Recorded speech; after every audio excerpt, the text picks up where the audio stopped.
क्रांति की शुरुआत जो है वो दूसरों से उम्मीद रखकर नहीं होती है। क्रांति की शुरुआत होती है खुद क्रांति बनने से।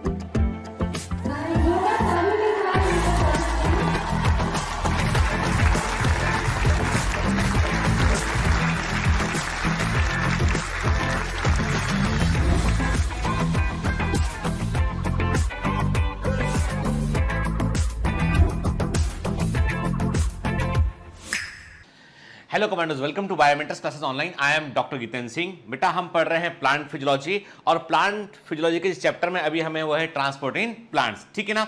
तो पिछली क्लासेस में हमने डीपीडी क्या होता है, वाटर पोटेंशियल क्या होता है, वाटर पोटेंशियल क्या कनेक्शन है प्रेशर पोटेंशियल से, ऑस्मोटिक पोटेंशियल से, उसको देखा हमने, ठीक है ना बेटा। और डिफरेंट टाइप के कॉन्सेप्ट को समझा कि इम्बाइबिशन का मतलब क्या होता है, ठीक है ना। आज के लेक्चर में हम कवर करने वाले हैं कि प्लांट वाटर को एब्जॉर्ब कैसे करते हैं, तो क्या पाथवे होता है, एपोप्लास्टिक पाथवे क्या होता है, सिम्प्लास्टिक पाथवे क्या होता है। तो आज का लेक्चर बड़ा इंपॉर्टेंट लेक्चर है बेटा के, क्योंकि इस पर एग्जाम में क्वेश्चन पूछे जाते हैं कि एपोप्लास्टिक पाथवे क्या है, सिम्प्लास्टिक पाथवे क्या होता है, पैसेज सेल क्या भूमिका निभाती है के, फिर सेल टू सेल वाटर का ट्रांसफर कैसे होता है, फील्ड कैपेसिटी क्या होता है, सैचुरेशन डेफिसिट क्या होता है। तो कई कोर कॉन्सेप्ट आज के लेक्चर में हम डिस्कस करने वाले हैं। तो चलिए पहले एक काम करते हैं, पहले लेक्चर को कंप्लीट करते हैं, अच्छे से ध्यान से समझते हैं, उसके बाद बेटा मैं आऊंगा आपको और एमसीक्यू लगवाऊंगा, ठीक है ना। चलो तो लेक्चर का पहले करते हैं सॉल्व, पहले लेक्चर सुनते हैं फिर एमसीक्यू को हम सॉल्व करेंगे, ठीक है।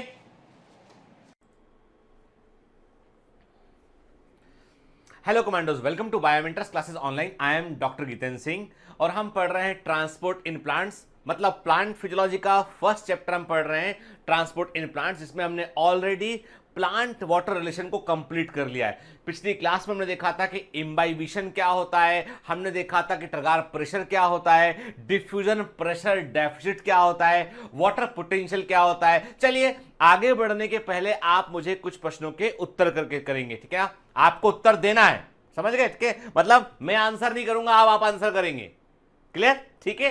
क्वेश्चन ये है कि what are the two components of water potential, water potential के दो घटक क्या होते हैं वो आपको बतलाना है, ठीक है। तो क्वेश्चन नंबर 1 क्या हो गया बेटा, आपको बताना है कि वाटर पोटेंशियल के जो है वो घटक क्या होते हैं, कंपोनेंट्स क्या होते हैं, ठीक है। क्वेश्चन नंबर 2 ये है, what is the relationship between DPD, turgor pressure and osmotic pressure के, DPD diffusion pressure deficit, osmotic pressure और टरगार प्रेशर के बीच में आपस में क्या संबंध होता है ये आपको बताना है, ठीक है। तीसरा क्वेश्चन ये है, in the process of imbibition के, अंतः चूषण या इम्बाइबिशन की प्रक्रिया में 3 प्रोसेस इन्वॉल्व होती हैं, कि जो इम्बाइबिशन है उसमें 3 प्रोसेस इन्वॉल्व होते हैं, उनका नाम बतलाना है। समझ गए ना क्या पूछा है मैंने आपको, के यदि पिछला लेक्चर मिस किया है ना तो आज का लेक्चर का फिर आंसर नहीं दे पा रहे, ठीक है ना। इसलिए पढ़ा करो, रेगुलर रहा करो, के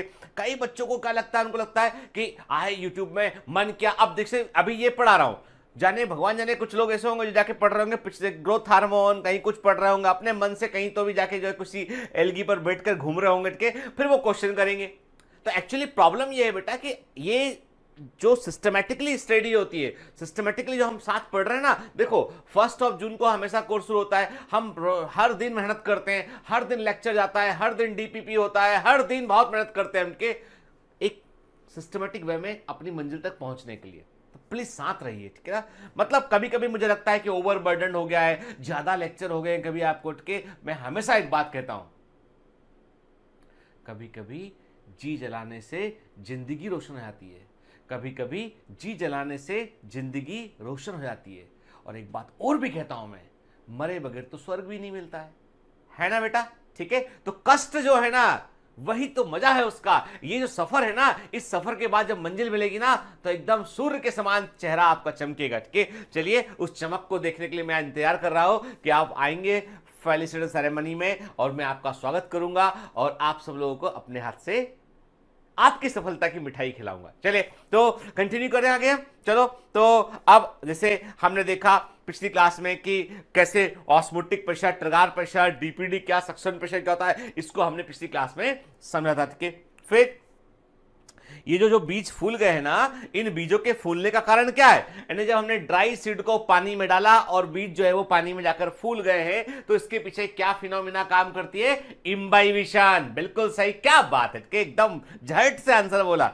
ठीक है, सुन लेता हूं मैं, हाँ मतलब आपको क्या लगता है, मालूम चल जाता है। चलिए तो अब आगे बढ़ते हैं। आज हम बात करेंगे long distance transport of water के ऊपर बात करेंगे। मैंने आपसे कहा वर्ड टू वर्ड एनसीईआरटी, कतरा कतरा बिखेर देंगे एनसीईआरटी का। ठीक है ना, एक एक वर्ड, एक एक हिस्सा जो है ऐसा होना चाहिए दिमाग में, एकदम अच्छे से समझा हुआ होना चाहिए कि कोई क्वेश्चन गलत नहीं होना चाहिए हमारा। ठीक है बेटा, चलिए तो पहले हम एनसीईआरटी पर बात करेंगे और फिर जहां हमें लगेगा ना कि अभी एनसीईआरटी सिलेबस बन गई है, तो वहां बाहर निकल के बात करेंगे हम। चलिए, तो मैंने क्या कहा आपसे, अब एक बात तो जो है पक्की मालूम है हमको कि शॉर्ट डिस्टेंस के यानी सेल टू सेल कुछ ट्रांसफर करना है तो हमारे पास क्या मैकेनिज्म है? हमारे पास डिफ्यूजन का तरीका है, हमारे पास एक्टिव ट्रांसपोर्ट का तरीका है, हमारे पास जो है वो ऑस्मोसिस यदि वाटर को ट्रांसफर करना है उसके लिए। ठीक है, तो हमारे पास कई तरीके हैं, लेकिन वो शॉर्ट डिस्टेंस में काम करते हैं। लॉन्ग डिस्टेंस में प्रॉब्लम वाला बात काम है कि वहां पे हमको बल्क ट्रांसपोर्ट करना पड़ता है, बड़े पैमाने पर मॉलिक्यूल्स, आयंस को या वाटर को हमें जो है वो ट्रांसपोर्ट करना होता है। फूड का ट्रांसलोकेशन करना है, वाटर का ट्रांसलोकेशन करना है, मिनरल सॉल्ट्स का ट्रांसलोकेशन करना है, तो वो बड़े पैमाने पर करना होता है। ठीक है, क्या लिखा है? At some earlier stage, you might have carried out an experiment where you had placed a twig wearing white flower in colored water and had watched it turn colored. के आप बड़े मजे का क्वेश्चन किया कि कमांडो नेट के, अरे कई कमांडो जो है बड़ा भारी सोच रहे होते हैं। बचपन में मैंने एक कहानी सुनी थी, ठीक है, वो कहानी ये थी कि एक गांव था, उस गांव में गांव का एक सबसे बुद्धिमान आदमी था, उसका नाम था लाल बुझक्कड़। क्या नाम था उसका? लाल बुझक्कड़। ठीक है, गांव के लोगों ने कभी हाथी देखा नहीं होता है, उनको पता ही नहीं था कि हाथी जैसी, एलिफेंट जैसी कोई चीज भी होती है। रात को सारे गांव वाले सो रहे होते हैं और सोते समय जब चूंकि गांव वाले सब सो रहे होते हैं तो रात को उनके घरों के पास से एक हाथी निकल जाता है, तो हाथी के पैरों के निशान बन जाते हैं। हाथी चला जाता जंगल में के, उन गांव वालों ने कभी देखा भी नहीं हाथी को, जानते भी नहीं उसके बारे में। अब सब सुबह सोकर जब उठते देखते, अरे घरों के पास में हाथी के पैर के निशान बने हुए बड़े बड़े। गांव के लोग बड़े चिंता में कि भाई कोई राक्षस निकल के गया, कौन निकल के गया, क्या था? तो बोलते हैं भाई पता करो कौन क्या था ये। तो गांव के लोग बोलते हैं भाई सबसे बुद्धिमान आदमी अपने पीछे लाल बुझक्कड़, उसके पास चलते, उससे पूछते। लाल बुझक्कड़ के पास गए, लाल बुझक्कड़ आए, वो क्राइम सीन पर, अपराध स्थल पर पहुंचे। वहां जाके देखा उन्होंने कि ये इतना बड़ा साइज का पैर, इतना बड़ा निशान है, गोल सा है के। तो बाद में उन्होंने बहुत सोच के उन्होंने कहा कि देखो भाइयों, सच बात तो ये है कि रात को एक हिरन आया था यहाँ पे। क्या आया था? हिरन, एक डियर हिरन यहां पर आया था और हिरन ने आटा पीसने वाली जो चक्की होती है ना, बड़े साइज के पत्थर लगे होते हैं, उसको अपने चारों पैरों में उसने लगा लिया और वो कूदता हुआ गया यहां से के। तो वो हिरन जो है वो आटा पीसने वाली चक्की, बड़े बड़े उसके पार्ट होते हैं, उनको लगा के वो कूदता हुआ गया, इसलिए गोल गोल बड़े बड़े निशान बन गए। ठीक है, ये लाल बुझक्कड़ का साइंस था। तो अब इसी चीज को जो अब मैंने क्यों बोला है, क्योंकि किसी कमांडर ने पूछा कि सर जब आपने जो है वो एक पौधे का हिस्सा, जो रूट वाला हिस्सा काटा आपने, तने वाले हिस्से को आपने रेड कलर के पानी में रखा आपने, तो उसके फ्लावर में भी रेड कलर आ गया, तो क्या उसके अंदर म्यूटेशन हो गया? क्या उसके अंदर जीन में परिवर्तन आ गया? अरे भैया, मेरे दोस्त, मेरे भाई, मेरे स्वामी, ये जेनेटिक्स नहीं है, ये फिजियोलॉजी है। दो चैप्टर को जोड़ दिया आपस में जाके, जेनेटिक्स को यहां लाके जोड़ दिया। ऐसा जुल्म मत करो मुझ पर, मतलब मैं कहां मुंह दिखाऊंगा जाके दुनिया में। ठीक है, तो सुनो बात को। अरे सिंपल डिफ्यूजन है बेटा, तूने क्या किया, ये जो पौधा है ना, यहां से काट दिया। ठीक है, रूट काट दी। अब पानी के बीकर में आपने क्या डाला? कलर डाला, इसको रख दिया। अब ये वाटर लेगा तो वाटर कलर भी जाएगा, और कलर जहां तक जाएगा तो लीफ भी आपको रेडिश दिखाई देने लगेगी, फ्लावर भी रेडिश दिखाई देने लगेगा, है ना? ठीक है, सिंपल एक्सपेरिमेंट कर देख लो इसको आप। ठीक है, समझ गए ना? ऐसे क्वेश्चन मत करना है ना, नहीं तो ऐसी 25-30 कहानी सुननी पड़ेगी लाल बुझक्कड़ वाली। फिर on examining the cut end of the twig after few hours you had noted the reason through which we colored water moved के। तो यदि आपने ऐसा एक्सपेरिमेंट किया, आपने देखा, आपने काटा प्लांट को, देखा आपने, आपको समझ में आएगा कि हाँ एक पर्टिकुलर हिस्से से वो डाई मूव किए, जिस हिस्से से वो डाई मूव किए मतलब उसी हिस्से से वाटर ऊपर की ओर गया होगा, मतलब वो जाइलम वाला हिस्सा है, वाटर कंडक्शन में इन्वॉल्व हिस्सा होता है। देखिए वो लिख रहा है ना आपको, साफ साफ स्कूलों में करवाते हैं बेटा एक्सपेरिमेंट के, that experiment very easily demonstrate the path of water movement is through the vascular bundles, more specifically xylem से वाटर मूव करता है। Now we have to go further and try to understand the mechanism of movement of water and other substance up to plant के। मैंने बिल्कुल NCERT का line लेके आपको ये बताया कि अब देखो ये वो प्रयोग है बेटा, है ना। आपने क्या किया, देखो पहले वाले में रियल फोटोग्राफ है उठ के, हमने क्या किया, बिल्कुल सिंपल सा ग्लास में हमने जो है वो एक कलर को लिया, हमने डाल दिया के, और देखिए हमने एक प्लांट के हिस्से को डाला, तो देखिए वो धीमे धीमे रेडिश टिंच आपको इसमें दिखाई देने का, रेडिश टिंच आपको यहाँ पर दिखाई देने का थोड़े समय के बाद बैठ के। आप देखिए बाजू में हमने एक इमेज भी लिया है एसेंट ऑफ एक्सपेरिमेंट के लिए कि ईओसिन सॉल्यूशन लिया है, बॉटल में डाला हमने, वाटर को एब्जॉर्ब किया, तो देखिए वो ऊपर हिस्सा रेडिश होने लगा है। ठीक है, क्लियर। याद रखना, भूलना नहीं के, अपवर्ड कंडक्शन ऑफ वाटर के, वाटर का जो अपवर्ड कंडक्शन होता है ना उसको क्या बोलते हैं, उसके लिए हम वर्ड यूज करते हैं accent of shape word use करते हैं हमके। तो एसेंट ऑफ सेप का मतलब क्या होता है, the upward movement of water from root to the aerial part of the plant through the xylem is called the ascent of sap के। अब आप बोलोगे सर एसेंट ऑफ वाटर क्यों नहीं बोला, इसको एसेंट ऑफ वाटर क्यों नहीं बोला, एसेंट ऑफ सेप क्यों बोल रहे हो उसको, उसके पीछे कारण है बेटा कि जो मिट्टी से, जो सॉइल से जो वाटर लिया था ना, उसमें क्या होता है, वाटर प्लस डिसॉल्व मिनरल के, उसमें वाटर प्लस डिसॉल्व मिनरल्स होते हैं उसके अंदर बेटा, है ना। ठीक है, इसलिए ये इट्स लाइक ए सेप के, रस के समान होता है, इसलिए सैप बोलते हैं इसको हम के, याद रखना इसको। ठीक है, सैप का मतलब बायोलॉजी में क्या है, प्लांट फिजियोलॉजी में वाटर प्लस डिसॉल्व मिनरल के, सारे मिनरल नहीं, जो सिलेक्टेड मिनरल चाहिए होते हैं प्लांट को वही डिसॉल्व होते हैं इसके अंदर। ठीक है, वाल्सम प्लांट पर प्रयोग करके ये हमने सिद्ध किया हमने कि एसेंट ऑफ सेप जो है वो जाइलम के थ्रू होता है, जाइलम के थ्रू ही जो है वो वाटर ऊपर की ओर कंडक्ट होता है। क्लियर। ठीक है, चलिए अब बात करते हैं कि लॉन्ग डिस्टेंस ट्रांसपोर्ट कैसे होता है इसका। ठीक है, मॉलिक्यूल, आयन पार्टिकल और वाटर का long distance transport of substances within a plant can not be diffusion be by diffusion alone के, अकेले डिफ्यूजन से आप लॉन्ग डिस्टेंस ट्रांसपोर्ट नहीं कर सकते हैं। उसके पीछे कारण है कि diffusion is a slow process, धीमी गति से होने वाली प्रक्रिया है, इट्स नॉट फास्ट के, diffusion is a slow process के, ये केवल short distance movement of molecule में काम आती है। ठीक है, जैसे कि हमने आपसे कहा कि एक बड़ा अच्छा एग्जांपल रखा है में, the movement of a molecule across a typical plant cell about 50 micrometer takes approximately 2.5 second के। आप सोचिए, मतलब यह है कि यदि एक मॉलिक्यूल को आपको एक प्लांट सेल से बाहर निकालना है, उसको मूव करना है, तो तकरीबन जो है वो आपको 50 माइक्रोमीटर दूरी को तय करना है। मैंने प्लांट टू प्लांट यदि मॉलिक्यूल को हम मूव करते हैं, डिफ्यूजन से हम मूव करते हैं, तो 50 माइक्रोमीटर, एक माइक्रोमीटर समझते हो 10⁻⁻⁶ मीटर के, 50 माइक्रोमीटर दूरी तय करने में जो है वो तकरीबन 2.5 सेकंड का समय लगता है। तो आप समझ लीजिए यदि इस रेट की बात करें हम, तो इस रेट को यदि हम जो है वो can you calculate how many years it would take for the movement of molecule over a distance of 1 meter within a plant by diffusion alone के। तो क्या आप कैलकुलेट कर सकते हैं कितना समय लगेगा कि आप जो है वो एक मॉलिक्यूल को जो है वो आप जो है 1 मीटर तक जो है वो डिफ्यूजन अकेले से आप लेकर जाते हैं आप। ठीक है, आप क्लियर के। अब यहाँ पे जो निकाला मैंने वो आवर्स में का, पता नहीं सही है कि नहीं है, ये चीज को एक बार आप खुद कैलकुलेट कर लीजिएगा। जैसे सबसे पहले काम हमें क्या करना है, हमें जो है वो इसको जो है हमको जो 1 मीटर है इसको हमें जो है वो माइक्रोमीटर में कन्वर्ट कर लेना है। के 1 मीटर को माइक्रोमीटर में कन्वर्ट करेंगे, ठीक है, वो कन्वर्ट कर लेना, 1 मीटर को हमें माइक्रोमीटर में कन्वर्ट कर लेना है। इसके बाद हमें जो है उसको जो है वो हम जो है इसको क्या करेंगे बेटा कि जो है वो 50 माइक्रोमीटर 2.5 सेकंड में आता है, तो देन जो भी माइक्रोमीटर आएगा उसको आप डिवाइड कर देंगे चूंकि किंतु परंतु आंसर आ जाएगा आपका this is not right answer, ये आंसर राइट नहीं है यहाँ पे। ठीक है, एक बार आप खुद कैलकुलेट कीजिएगा इसको। ठीक है, ठीक, ये आंसर जो मैंने यहाँ पे लिखा था ये आंसर मुझे राइट नहीं लगता है, इसमें कुछ गलती हुआ, कैलकुलेशन मिस्टेक हुआ है। तो आप एक काम करेंगे कि आप 1 मीटर को माइक्रोमीटर में कन्वर्ट कीजिए। ठीक है, तो आपको माइक्रोमीटर में जाएगा, तो आपको पता है 50 माइक्रोमीटर दूरी तय करने में जो है वो 2.5 सेकंड का समय लगता है। तो इतना माइक्रोमीटर तय करने में कितना समय लगेगा मॉलिक्यूल को, तो आपको मालूम चल जाएगा कितना टाइम आएगा उसमें। कुल मिलाकर बात यह है कि बात नहीं बनेगी, कुल मिलाकर का मुद्दा यह है कि केवल डिफ्यूजन से यदि आप बोलो कि वाटर चले जाओ ऊपर 100 फीट ऊपर पेड़ के, तो मुश्किल है, बहुत मुश्किल काम है। क्लियर।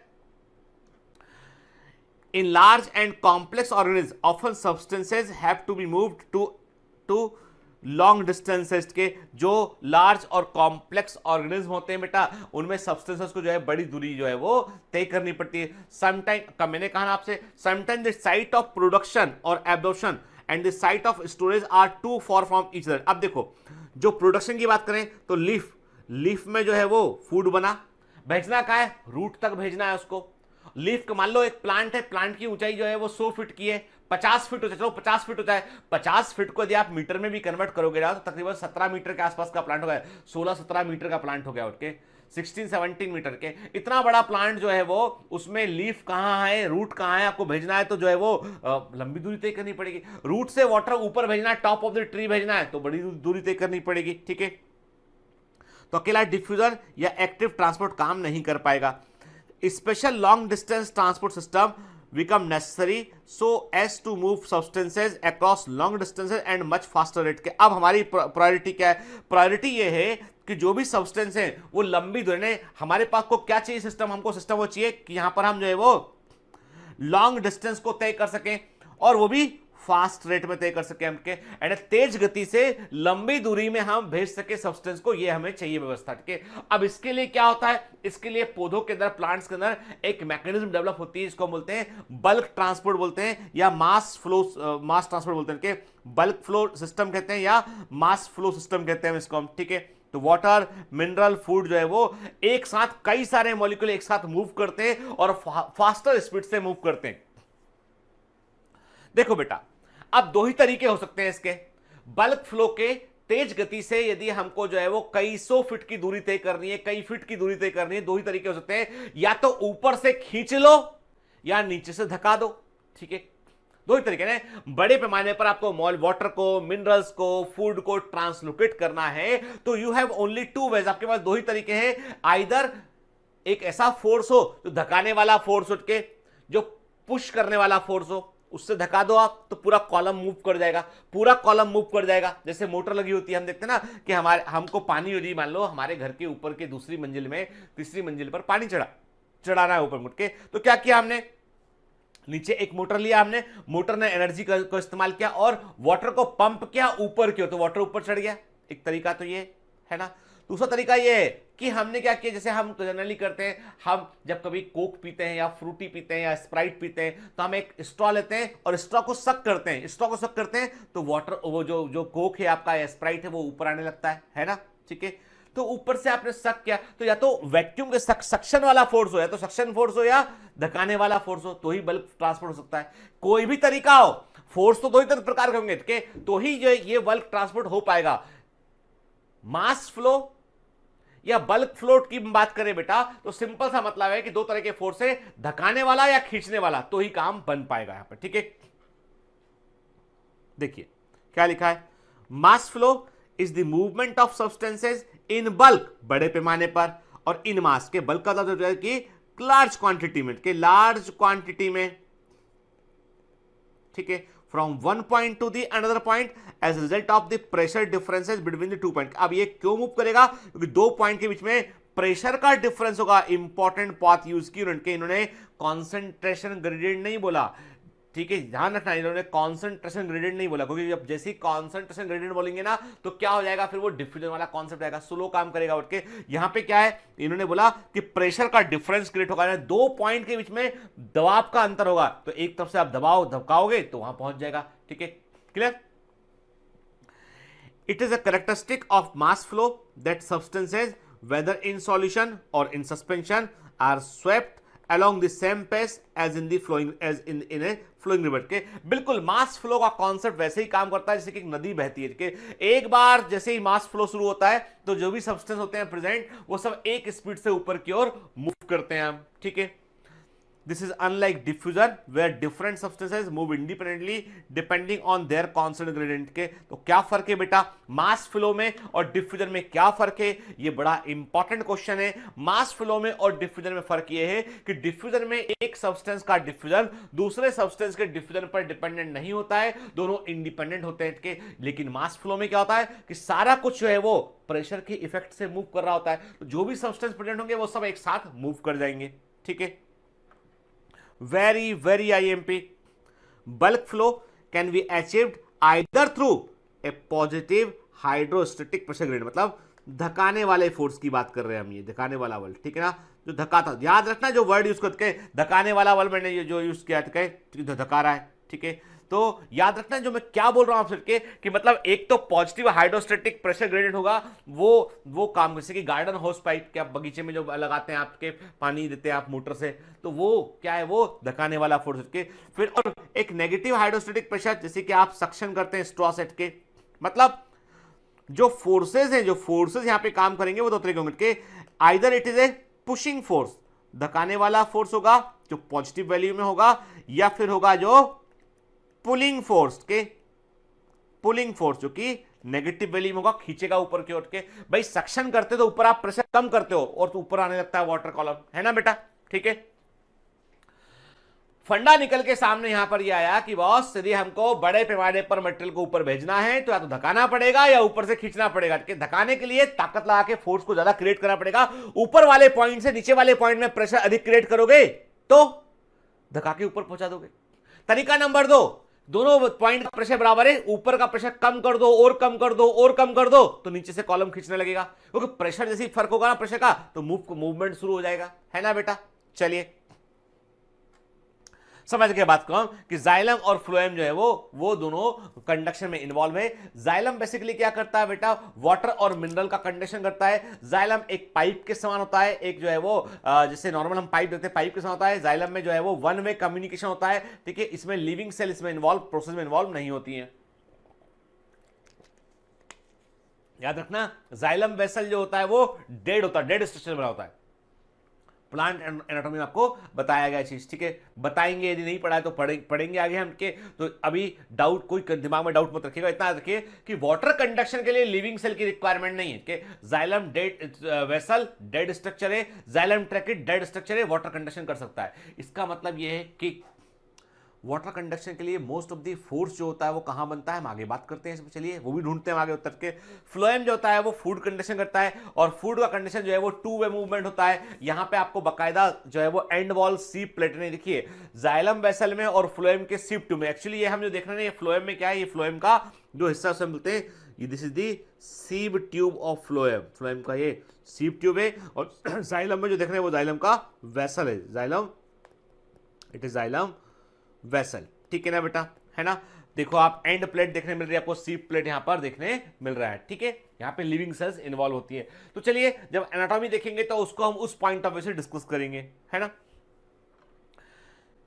अब बात करते हैं कि चलो सबसे पहले यदि वाटर को ऊपर धकाना है, पहुंचाना है ऊपर के, पहले तो वाटर को एब्जॉर्ब तो कर लो। अभी तक हमने फिजिकल फोर्सेस की बात की है, अभी हम पहला फोकस करेंगे कि रूट के अंदर वाटर आता कैसे, वाटर एब्जॉर्ब कैसे होता है, उस पर बात करेंगे हम, ठीक है। In water absorption, there is interaction between the plant root with the soil and soil water के वाटर एब्जॉर्प्शन में पौधे की जड़ों की अनुन क्रिया होती है, किससे बेटा, सॉइल से और सॉइल वाटर से। भाई सॉइल में सॉइल वाटर होगा, उसी को तो प्लांट एब्जॉर्ब करेगा के। और रूट के बारे में मॉर्फोलॉजी में मैंने पढ़ाया हुआ है, एनाटॉमी के अंदर मैंने बताया हुआ है के, ठीक है। तो क्या देखा बेटा हमने, यदि आपका प्लांट एनाटॉमी कंप्लीट नहीं हुआ है तो हो जाएगा, चिंता मत कीजिए, ठीक है ना। तो मैंने आपसे क्या बोला, मैंने आपसे कहा बेटा कि जो प्लांट की जो रूट होती हैं उनको 5 रीजन में हम डिवाइड करते हैं, region of root cap, region of meristem, region of elongation, region of root hair और मैच्योर रीजन, ठीक है। चलो ऐसे समझ में नहीं आएगा, देख लेते हैं इसको हम। देखो बेटा ये आप एक प्लांट की रूट को देख रहे हैं, आपके सिंपल रूट के, इसमें आपको बारीक बारीक बारीक बारीक जो है कुछ उभार दिखाई पड़ रहा है, जिसकी क्या है बेटा, ये है रूट हेयर सेट के, ठीक है। रूट हेयर क्या करते हैं, ये सरफेस एरिया बढ़ाते हैं, सरफेस एरिया इंक्रीज करते हैं। रूट हेयर जो होते हैं वो basically single sell out growth होते हैं, ये रूट की एपिडर्मिस की सिंगल सेल आउट ग्रोथ होते हैं, ठीक है। और ये वाटर एब्जॉर्प्शन में बड़ा इंपॉर्टेंट रोल प्ले करते हैं, क्लियर, ठीक है। आप रूट के अलग अलग हिस्से देख रहे थे हम, मैंने आपसे कहा था सबसे पहले रूट के सिरे पर आपको एक रूट कैप देखने मिलेगा, रूट कैप रूट के एपिकल मेरिस्टेम की सुरक्षा करता है। एंड रूट को जमीन में आगे बढ़ने के लिए डिवाइड करने वाली सेल्स का एक ग्रुप होता है, इसको हम मेरिस्टेम कहते हैं। पौधों में डिवाइडिंग टिश्यू को हम मेरिस्टेम कहते हैं। तो रूट का जो एपिकल मेरिस्टेम है, सिरे पर जो प्रेजेंट मेरिस्टेम होता है, उसकी सुरक्षा करने के लिए बाहर रूट केप होता है। आप देखो ये रूट का एपिकल मेरिस्टेम है इसके बाद, ठीक है ना। तो ये डिवाइडिंग पार्ट है, रूट केप सुरक्षा करने वाला पार्ट। इसके बाद क्या होता है देखने हैं यहाँ पे, this is the zone of cell elongation के। अब जहां पर सेल एक जगह सेल बन रही है, लगातार सेल जो है डिवाइड कर रही है, और उसके बाद क्या हो रहा है कि सेल जो है अपना साइज बढ़ा रही है, तो वो इलोंगेशन होता दिखाई पड़ रहा है आपको के। जो मैच्योर रीजन होता है, जो परिपक्व रीजन होता है, जो मैच्योर रीजन, जो परिपक्व रीजन होता है बेटा, जो मैच्योर रीजन होता है, वहां पर आपको रूट हेयर देखने मिलते हैं। तो हम इसको जोन ऑफ रूट हेयर भी कहते हैं। जो परिपक्व रीजन होता है, मैच्योर रीजन होता है, वहां पे हमको रूट हेयर देखने मिलते हैं, ठीक है, जो वाटर एब्जॉर्प्शन में और मिनरल के एब्जॉर्प्शन में बड़ी भूमिका निभाते हैं। देखिए, the maximum water absorption takes place through the region of the root hair because they provide greater surface area. Some root hairs are also present in the mature region के। मैंने आपसे कहा ना कि एक तो जहां पे बड़ी मात्रा में रूट हेयर होंगे उसको हम रीजन ऑफ रूट हेयर बोल देंगे, इसके अलावा जो मैच्योर हिस्सा होगा वहां भी रूट हेयर हमको देखने मिलेंगे के। अब रूट हेयर के बारे में याद रखना, they are always they are unicelled outgrowth of the root epidermis के।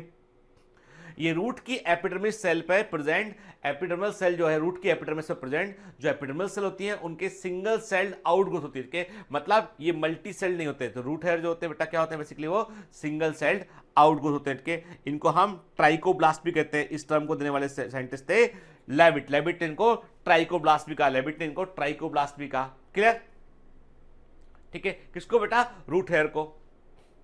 चलिए, अब बड़ी इंपॉर्टेंट बात यह कि मिट्टी से, सॉइल से यदि वाटर को लेते हैं तो सॉइल से में वाटर कौन, क्या एक पौधा मुरझा गया है, एक पौधा जो है बिल्ट हो गया, मुरझा गया है, तो क्या मिट्टी में पूरा पानी खत्म हो गया है, पूरी मिट्टी सूख गई है, या मिट्टी में पानी है तो कितना वाटर ऐड के, तो क्या कौन सा वाटर जो है वो प्लांट यूज करता है, कई सारे क्वेश्चन दिमाग में। तो चलो देख लेते हैं हमके availability of water in the soil के, सॉइल में वाटर की अवेलेबिलिटी की बात करें कि कौन सा जल पौधे को उपलब्ध उसकी बात करें। तो नंबर 1 टोटल वाटर के, टोटल वाटर जो सॉइल के अंदर प्रेजेंट है उसको हम होलार्ड बोलते हैं कि होलार्ड मींस क्या होता है, the total amount of water present in this soil के, मिट्टी में या सॉइल में प्रेजेंट टोटल जो वाटर का अमाउंट होता है उसको हम होलार्ड कहते हैं बेटा। और ऐसा वाटर जो पौधों को नहीं मिल पाता है उसे हम इचार्ड कहते हैं। देखो मिट्टी में पानी है, लेकिन जो वाटर ऐसा है, जो वाटर टेबल में, अंडरग्राउंड वाटर टेबल में, भूमिगत जल स्तर में काफी गहराई पर है, वो नहीं मिलेगा। जो वाटर सॉइल पार्टिकल के आसपास जो है वो केमिकल बॉन्डिंग कर लिया है उसे हम हाइग्रोस्कोपिक वाटर बोलते हैं, वो भी नहीं मिलेगा उसको, ठीक है। तो वाटर के कई फॉर्म ऐसे होते हैं जो पौधे को नहीं मिल पाते, उन्हें तो उस फॉर्म को इकट्ठा हम करते हैं इचार्ड बोलते हैं कि soil water not available to the plant. और चेसार्ड का मतलब होता है वो सॉइल वाटर जो पौधे को मिलता है उसको हम चेसार्ड कहते हैं कि चेसार्ड का मतलब है the soil water available to the plant, ठीक है। अब the amount of water that can be held by soil dependent upon the total pore space in the soil के, कितना वाटर जो है वो सॉइल के अंदर रहेगा, कितने समय तक रहेगा, ये डिपेंड करता है कि मिट्टी के कणों का जो है का साइज क्या है। जैसे कि रेत है कि रेत में आप पानी डालोगे तो झट से नीचे निकल के वो अलग निकल जाएगा कि होल्ड नहीं, जो वाटर जो रेत होती है, जो सैंड होती है, उसकी वाटर होल्डिंग कैपेसिटी ना के बराबर है। उसमें खूब अच्छा एरेशन होगा, रेत के कणों के बीच में आपको खूब एयर मिलेगी, लेकिन वाटर होल्डिंग कैपेसिटी ना के बराबर है। क्ले, चिकनी मिट्टी की बात करें आप, क्ले पार्टिकल की, चिकनी मिट्टी क्ले पार्टिकल की बात करें तो उसमें क्या होगा, उसमें वाटर होल्डिंग कैपेसिटी हाईएस्ट होगी लेकिन एयर नहीं होगी, उसमें एरेशन पुअर होगा उसका। तो दोनों रेत में पौधा अच्छे से ग्रो नहीं कर पाएगा, चिकनी मिट्टी में पौधा अच्छे से ग्रो नहीं कर पाएगा। लेकिन लोम सॉइल, दोमट मिट्टी, इसको हम बोलते हैं लोम सॉइल बोलते हैं, दोमट मिट्टी बोलते हैं, उसमें थोड़ी रेत होती है, थोड़ा क्ले होता है, थोड़े कोर्स पार्टिकल होते हैं। तो वैसी जो मिट्टी बनती है उसमें क्या होता है, बेहतर वाटर होल्डिंग कैपेसिटी भी होती है उसमें और बेहतर एरेशन भी होता है उसमें, ठीक है। तो कुल मिलाके किसी सॉइल में कितना वाटर का अमाउंट प्रेजेंट है वो डिपेंड करता है कि कितने पोर स्पेस सॉइल के पास प्रेजेंट है, सॉइल किस तरह के। तो सॉइल में वाटर जो है वो 4 रूप में पाया जाता है। सॉइल में वाटर, मिट्टी में वाटर 4 रूप में होता है। एक होता है ग्रेविटेशनल वाटर, कैपिलरी वाटर और हाइग्रोस्कोपिक वाटर और मॉइस्चर। पहले बात करते हैं हम, देखो सिंपल से, ग्रेविटेशनल वाटर का मतलब क्या होगा? ऐसा पानी जो मिट्टी से धीमे धीमे ग्रेविटेशन के अकॉर्डिंग, अपने गुरुत्वाकर्षण के कारण या ग्रेविटेशन फोर्स के कारण जो है वो पानी क्या है वो नीचे तक जो है अपने वेट के कारण वो नीचे आता चला गया और अंडरग्राउंड वाटर टेबल तक चला गया। भाई जो ट्यूबवेल लगाते हैं हम, जो कुआं खोदते हैं, वो कहां खोलते हैं हम? अंडरग्राउंड वाटर टेबल को तो खोज लेते हैं। कहते कुआं वहां तक खुदता है जहां तक अंडरग्राउंड वाटर टेबल ना मिल जाए आपको। काफी गहरा होता है कुआं, ट्यूबवेल काफी गहरा होता है, तो वहां तक तो प्लांट की जड़ें नहीं पहुंच सकती हैं। ठीक है, बात हमको सही कि मतलब अंडरग्राउंड वाटर टेबल जो है वहां तक पौधों की जड़ें नहीं पहुंच पाती हैं। ठीक है, तो मैंने क्या कहा आपसे, a major part of rain water goes to the water table. इसे हम वाटर टेबल का मतलब होता है भूमिगत जल स्तर के, भूमिगत जल स्तर। ठीक है, वहां तक पहुंचता है under the influence of gravity and it is beyond the reach of plant, तो ये पौधों को नहीं मिलेगा। ठीक है, मतलब ग्रेविटेशनल वाटर पौधों के किसी काम का नहीं, क्योंकि बहुत गहराई पर होता है वो, कि काफी नीचे जाकर होता है वो। ठीक है, फिर कैपिलरी वाटर, ये बड़ा इंपॉर्टेंट है। जैसे सॉइल पार्टिकल है, मिट्टी का सॉइल पार्टिकल है, soil particle, soil particle, soil particle, soil particle, soil particle, soil particle, soil particle, soil particle. ठीक, तो क्या हुआ, इनके बीच में यहां पे गैप बन गया। देखिए गैप बन गया। ठीक है, इस गैप में जो वाटर मॉलिक्यूल रहेगा ना, वो एक प्रकार से कैपिलरी एक्शन को शो करेगा। ओके, एंड ये जो छोटा सा ट्यूब है ना, वो कैपिलरी एक्शन को शो करेगा और वाटर मॉलिक्यूल को अगेंस्ट द ग्रेविटी होल्ड कर लेगा। एंड वो ग्रेविटी के इफेक्ट से वाटर मॉलिक्यूल नीचे नहीं जाएगा, क्योंकि कैपिलरी जो एक्शन जो होता है वो क्या करता है, वो बेसिकली वाटर पार्टिकल वहां पे सस्पेंडेड होगा कैपिलरी ट्यूब के अंदर ब्रेन के। तो जो सॉइल पार्टिकल होते हैं उनके बीच में बारीक बारीक कैपिलरी बन जाती है और उन कैपिलरी में वाटर मिलता है, पाया जाता है, और ये वो वाटर होता है जिसको पौधे बड़ी आसानी से एब्जॉर्ब कर पाते हैं। ठीक है ना, a large proportion of water is retained between the soil particles against the gravitational force, और यही पौधों के लिए अवेलेबल वाटर होता है। तो ये जो सॉइल पार्टिकल होते हैं बेटा, वो पास में प्रेजेंट जो सॉइल पार्टिकल होते हैं पतली पतली कैपिलरी से स्ट्रक्चर को बना लेते हैं और इससे वाटर को जो है वो, यही वाटर जो है पौधे ले पाते हैं। ठीक है, देखिए आप है ना, देख रहे हैं यहाँ पे, तो ग्रेविटेशनल वाटर पौधों के किसी काम का नहीं है। फिर आप देख रहे हैं कि जो पार्टिकल्स के बीच में आप देख रहे हैं कि जो कैपिलरी वाटर लिखा है, पार्टिकल्स के बीच में जो वाटर प्रेजेंट है, सॉइल पार्टिकल के बीच में जो वाटर प्रेजेंट है वो अवेलेबल वाटर होता है, पौधे उसको ले पाते हैं। और वाटर के इस फॉर्म को क्या बोलते हैं हम? कैपिलरी वाटर कहते हैं। क्लियर? फिर हाइग्रोस्कोपिक वाटर क्या होता है? कुछ soil particle hold some water by adhesive force के, कुछ सॉइल पार्टिकल जो होते हैं वाटर मॉलिक्यूल को अपनी सरफेस पर बांध लेते हैं in the form of thin film के, और ये केमिकली बाउंड वाटर होता है और ये पौधे इसको ले नहीं पाते हैं। ठीक है, फिर मॉइस्चर पौधे उसको भी नहीं ले पाते हैं। ठीक है, कुल मिलाकर बात यह है कि रूट हेयर कैपिलरी वाटर को एब्जॉर्ब करता है, इंपॉर्टेंट है, भूलना नहीं के, रूट हेयर जो होता है वो कैपिलरी वाटर को एब्जॉर्ब करता है। क्लियर? अब होलार्ड का मतलब क्या था? Total water present in the soil. तो होलार्ड में क्या क्या शामिल है? होलार्ड में कैपिलरी वाटर शामिल है, होलार्ड में ग्रेविटेशनल वाटर शामिल है, होलार्ड में हाइग्रोस्कोपिक वाटर शामिल है और मॉइस्चर भी शामिल है।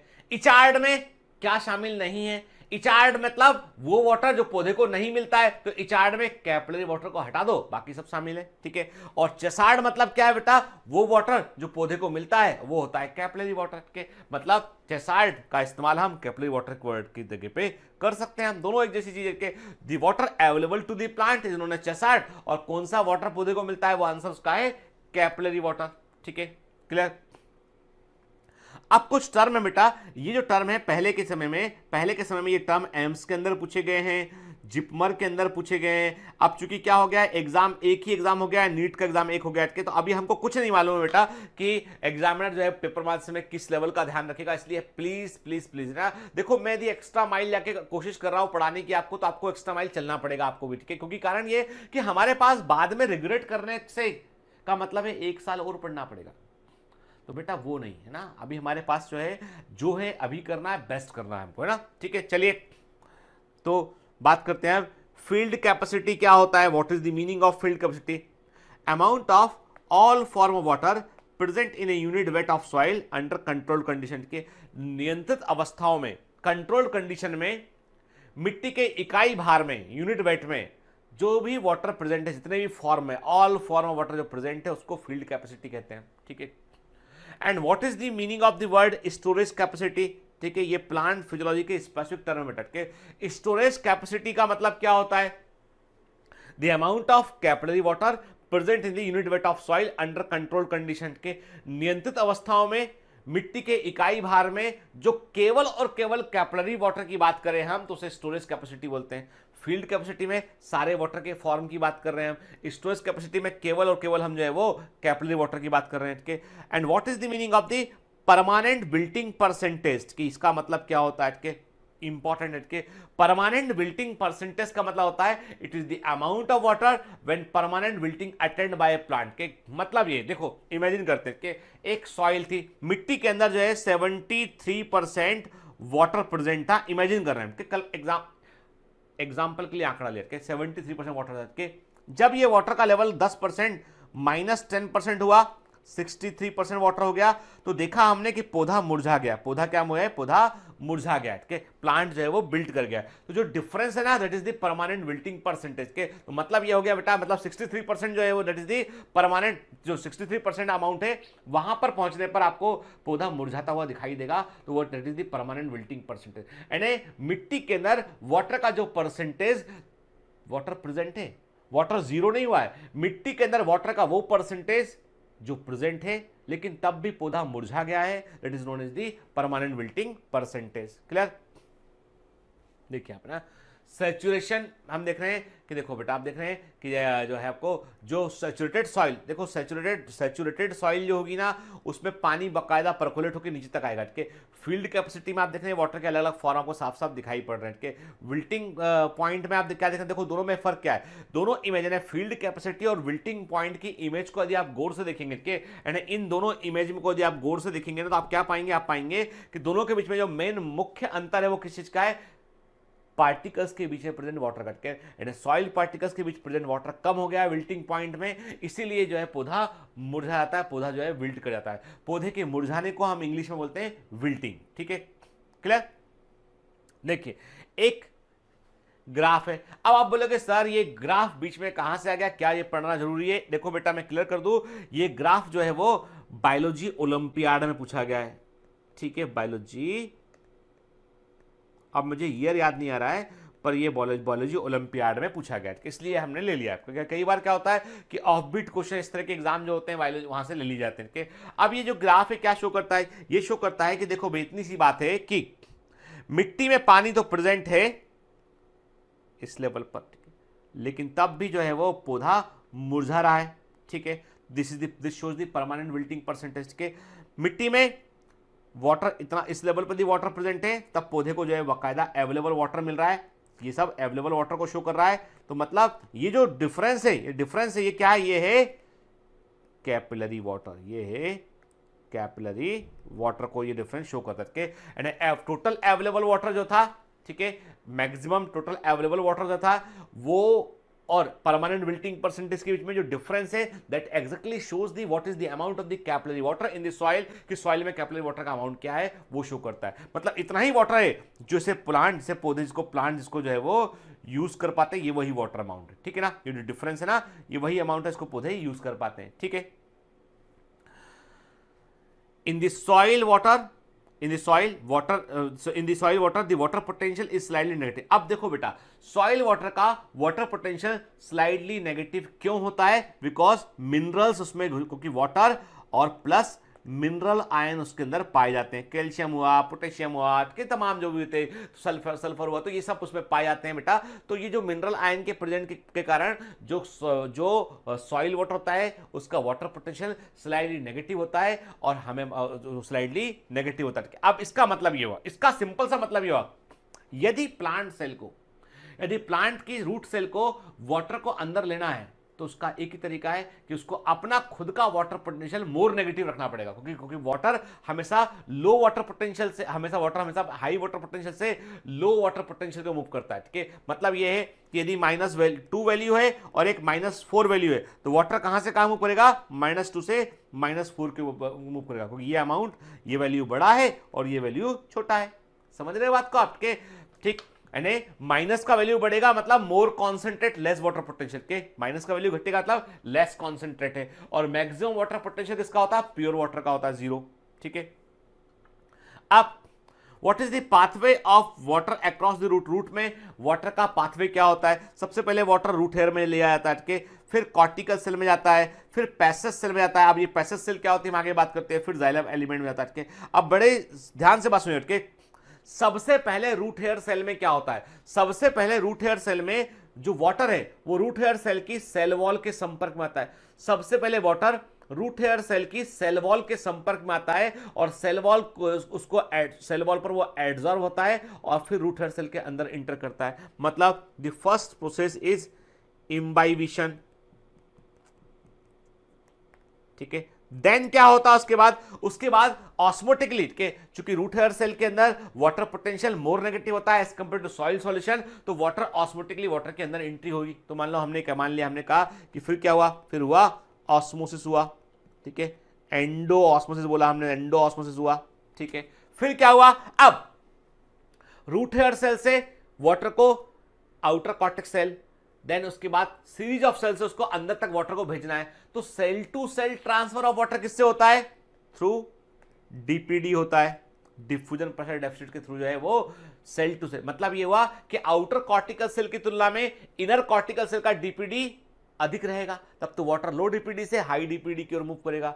इसीलिए मैंने सारे कॉन्सेप्ट को पढ़ाए थे, क्योंकि फिजियोलॉजी को समझने के लिए आपको कॉन्सेप्चुअल क्लैरिटी का होना बहुत जरूरी है। तो क्या हुआ बेटा? देखो, सबसे पहले रूट हेयर सेल का बाहर सेल वॉल था, वाटर संपर्क में आया, इम्बाइबिशन, एडजॉर्बेंट है ना बेटा, एडजॉर्ब हुआ, कैपिलरी एक्शन, अंदर आया वाटर के। फिर क्या हुआ? फिर ऑस्मोटिकली वाटर के अंदर एंट्री हुई, फिर water cell to cell water move किया as per DPD, passage cell तक वाटर गया, देन उसका जाइलम में वाटर को डाल दिया के। देन अगेन ऑस्मोसिस का मैकेनिज्म, क्योंकि जाइलम डेड है, जाइलम लिविंग हिस्सा नहीं है, इसलिए जाइलम में वाटर को डाला गया ना, तो वाटर को वहां पे डाला गया एज पर दी ऑस्मोटिक रिक्वायरमेंट, ठीक है, वैसे डाला गया उसको, ठीक है। चलिए, तो देखिए कुल मिलाकर हम देख रहे हैं कि जो है वो जो रूट्स है उससे वाटर और मिनरल को एब्जॉर्ब करके जो है वो प्लांट में जिसको ट्रांसपोर्ट किया जाता है उसको के। ये क्या होता है बेटा? देखो, ग्रीन एरो शो कर रहा है फ्लोएम के थ्रू शुगर का ट्रांसलोकेशन की, जबकि ब्लू एरो शो कर रहा है बेटा वाटर का एंड मिनरल का ट्रांसलोकेशन, जो कि एक दिशा में होता है, ठीक है, क्लियर। अब ध्यान से देखिए, आपके सामने यदि आप गौर से देखेंगे तो आपको दिखाई देगा इसमें स्क्रीन पे कि रूट का हमने क्रॉस सेक्शन लिया के, और हम देख रहे हैं वाटर कैसे। देखो, सबसे बाहर क्या है? सबसे बाहर मैं हट जाता हूं, पहले मैं लेवल कर दूं बेटा, फिर मैं हट जाऊंगा, चिंता नहीं करके। ये हो गया रूट हेयर, है ना बेटा, ठीक है। ये क्या हो गया? ये हो गया कॉर्टेक्स वाला हिस्सा, ये पूरा कॉर्टेक्स वाला हिस्सा है, ठीक है ना। देखिए आप, है ना, ठीक। तो वाटर ऐसे हो। अब ये रेड और ग्रीन जो है आप देखें, ब्लू और रेड एरो का मतलब क्या है? चलो इसको भी हम आगे समझते हैं बेटा, इसका मतलब क्या होता है, ठीक है ना, क्लियर। पहले इतना समझ गए ना आप कि वाटर जो होता है वो रूट हेयर से अंदर आएगा, तो रूट हेयर सेल से आउटर कॉर्टिकल सेल, फिर through a series of cell inner cortical cell, then the inner cortex में स्पेशल टाइप की सेल होंगी जो वाटर की एंट्री के लिए दरवाजे के समान, डैम के दरवाजे के समान काम करती है, उन्हें हम पैसेज सेल बोलते हैं, ठीक है। देखिए, याद रखना, वाटर जब भी वाटर जो है मूव करता है, प्लांट में वाटर मूव करता है, तो दो पाथवे होते हैं, दो रास्ते होते हैं उसके पास बैठ के। एक सबसे आसान रास्ता, सबसे बढ़िया रास्ता जहां पे कोई बाधा नहीं मिलती उसको के, सबसे आसान जगह रास्ता, ऐसा पाथवे जो सबसे आसान है, जहां पे कोई बाधा नहीं मिलेगी, कोई रोकने वाला नहीं, कोई टोकने वाला नहीं, वो है एपोप्लास्टिक पाथवे, वो है एपोप्लास्टिक पाथवे।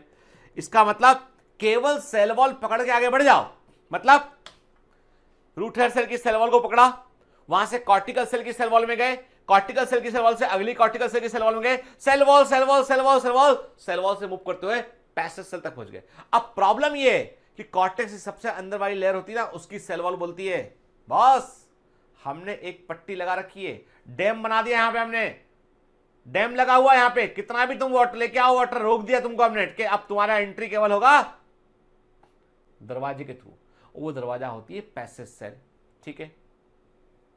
चलिए, अभी पहले हम रास्ते पर बात करते हैं, फिर दरवाजे के ऊपर बात करेंगे। अभी मैंने आपसे क्या कहा? मैंने आपसे कहा कि एक सबसे आसान रास्ता क्या है?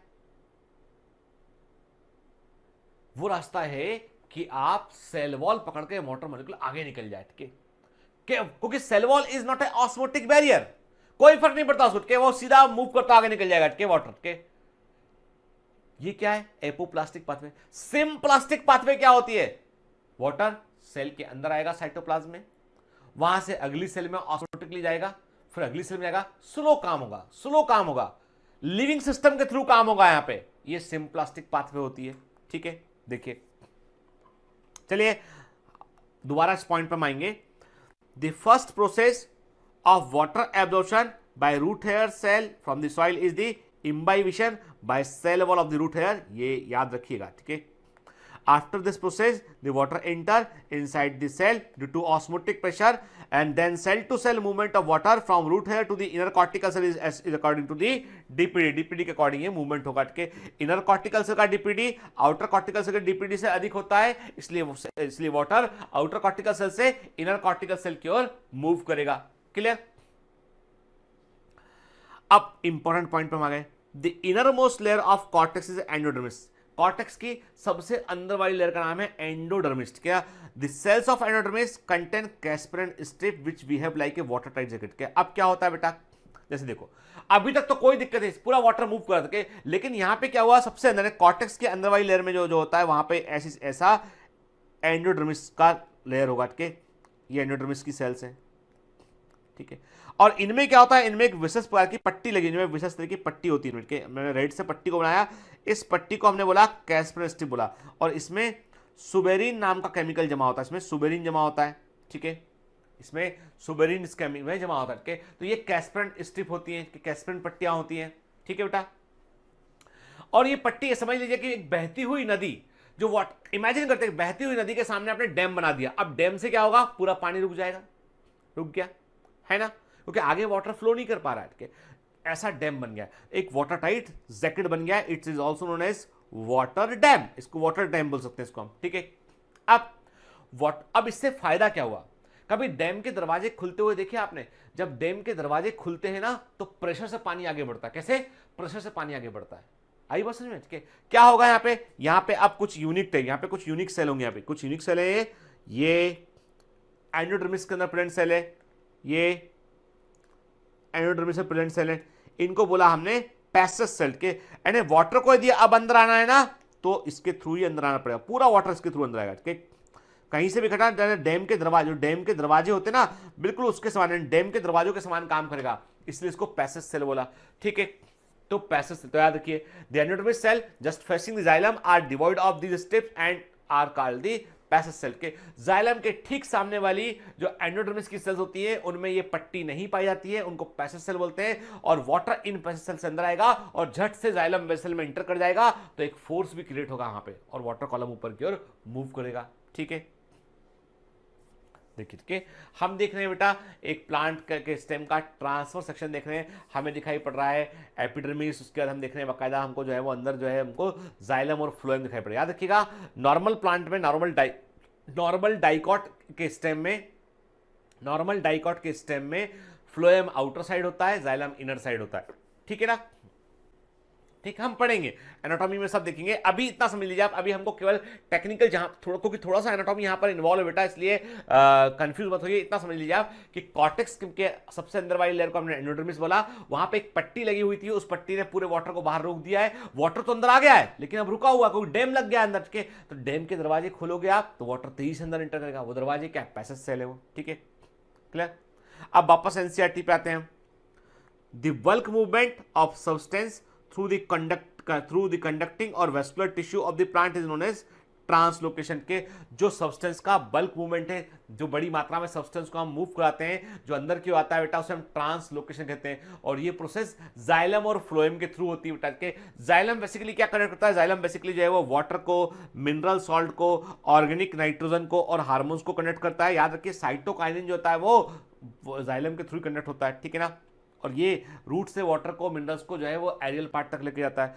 फ्लोएम जो होता है वो wide variety of organic inorganic solute को ट्रांसलोकेट करता है। बेसिकली फूड का ट्रांसलोकेशन करना फ्लोएम का मेन काम होता है। बेसिकली फूड का ट्रांसलोकेशन करना फ्लोएम का मेन काम होता है, ठीक है। देखिए आप है ना, आप देख रहे हैं रूट हेयर भी आपको दिखाई पड़ रहे हैं यहाँ पे रूट वाले हिस्से में, और जाइलम फ्लोएम दिखाई पड़ रहे हैं आपको। तो यही वो स्ट्रक्चर है जो कि देखिए आप रूट हेयर वाला हिस्सा है ना, वाटर को एब्जॉर्ब करेगा, वाटर अंदर जाएगा, और फाइनली जो है वाटर यहाँ पे देखिए आप जाइलम और फ्लोएम दिखाई पड़ रहे हैं। और देखो ये जो दिखाई पड़ रहे हैं, ये जो पट्टी दिखाई पड़ रही है, ये जो पट्टी दिखाई पड़ रही है, ये है एंडोडर्मिस, ठीक है ना। अंदर आया वाटर और फाइनली वाटर को जो है वो जाइलम के अंदर इंटर कर भेज दिया गया उसको, ठीक है। देखिए ना, देख रहे हैं आप, ये आपको एक जो है रूट हेयर देना है, माइक्रोस्कोप से देखने पे हमको रूट हेयर इस प्रकार दिखाई पड़ते हैं जो सरफेस एरिया कई गुना बढ़ा देते हैं, ठीक है। अब how do plant absorb water, plant water को एब्जॉर्ब कैसे करते हैं? We know that the root absorb most of the water that goes into plant, obviously that is why we apply water to the soil not on the leaves. क्या हमें मालूम है root जो है वाटर को एब्जॉर्ब करती है और उसी से वाटर जो है प्लांट वाटर को ले पाता है रूट के थ्रू, ठीक है। The responsibility of absorption of water and mineral is more specifically the function of the root hair and that are present in millions at the tip of the root। क्या लिखा है यहाँ पे? देखिए साफ सी बात है कि वाटर को मिनरल को लेना ये जिम्मेदारी होती है रूट हेयर्स की, और ये जड़ के सिरे पर हमको बड़ी संख्या में, मिलियंस की संख्या में हमको देखने मिलते हैं कि they are the thin walled cylindrical extension of the root epidermal cell that greatly increase the surface area for absorption. यही मैंने बताया था, एनसीईआरटी में भी साफ साफ लिखा हुआ है ये चीज, ठीक है। देखिए इस इमेज को देखिए आप, है ना, कि आप देख रहे हैं soil particle, root hair cell. भूलना नहीं बेटा, ये सिंगल सेल एक्सटेंशन होते हैं रूट की एपिडर्मिस के, ठीक है। Water is absorbed along the mineral solid by the root hair and purely by diffusion. मैंने आपसे कहा क्या हुआ, सबसे पहले इम्बाइबिशन, देन डिफ्यूजन, वाटर अंदर आया, ठीक है। अब once the water absorb by the root hair, एक बार वाटर रूट हेयर के अंदर आ गया, अब इसको जो है वो रूट के अंदर गहरे वाले स्थानों में अंदर रूट के अंदर भेजना पड़ेगा, और वहां भेजने के लिए दो रास्ते हैं, एपोप्लास्टिक पाथवे और सिम्प्लास्टिक पाथवे, है ना बेटा। कौन सा रास्ता फास्ट है, कौन सा पाथवे फास्ट है, मैंने बताया आपको, मैंने कहा था सेल वॉल पकड़ के आगे निकल जाओ, कोई वेरिएंट नहीं मिलेगा, ना कोई मेम्ब्रेन पूछने वाली, वहां पे कोई पूछने वाला नहीं है, ठीक है, सीधा, क्योंकि cell wall is not a barrier, ठीक है। तो एपोप्लास्टिक पाथवे फास्ट होता है, सिम्प्लास्टिक पाथवे जो है वो स्लो होता है, cell to cell water move करता है उसमें एज पर डीपीडी। अब कुछ भी हो जाए, लेकिन प्रकृति ने व्यवस्था कर रखी है, तुम छिपके आओ, बगैर बताए आओ, एपोप्लास्टिक पाथवे से आओ, जल्दी से आओ, या आराम आराम से आओ, सिम्प्लास्टिक पाथवे से आओ, सबको मिलना कहां पड़ेगा? पैसेज सेल के पास, क्योंकि पैसेज सेल जो है वो लिविंग सेल है, वो बोलती है नहीं हमारी सेल वॉल से नहीं जाओगे तुम, के हमसे तुमको डायरेक्ट निकलना पड़ेगा हमें पूछने के बाद के। तो पैसेज सेल पे, वहां पे सेल अंदर जाने के बाद ही वाटर, एंड फाइनली जो वाटर की एंट्री जाइलम तक होती है ना, वो सिम्प्लास्टिक वे से होती है। एपोप्लास्ट से वाटर अंदर तो आ गया तेजी से, लेकिन रुक गया वहां के, जब तक पैसेज सेल अंदर एंटर नहीं करेगी वाटर अंदर नहीं जा पाएगा। आई बात समझ में, ठीक है।